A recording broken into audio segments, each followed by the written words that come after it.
Ano problema? Kuya, may exam pa ako! Kuya!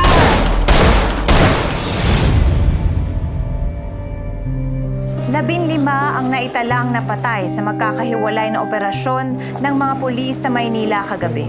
Kailangan kong makita yung CCTV footage niyo sa Romana. Hindi yan pwede, miss. Maaari mo bang ilahad sa amin kung anong sitwasyon ngayon sa Tondo? Di naman ho bago sa amin yung gulo.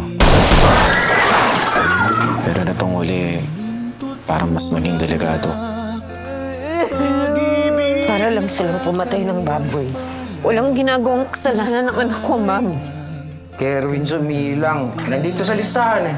Tokang, nakita ko pa rin kung paano pinatay yung bata. Kinaladkad, binaril. Wala akong kalaban-laban eh. Bakit hindi ka kaagad nagsumbong? Ma'am, may anak ho ako. Di ko namang ginusto mapunta sa ganitong sitwasyon. Hindi natin may iwasan na merong collateral damage. Gera ito para linisin ang kapaligiran laban sa droga. Hindi adik ang anak ko. Ang tawag nila doon, deliverables.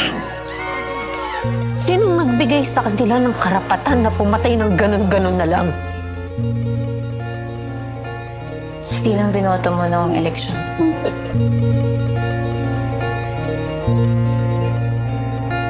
Bayan ko, pinihag ka, nasadlak sa dusa.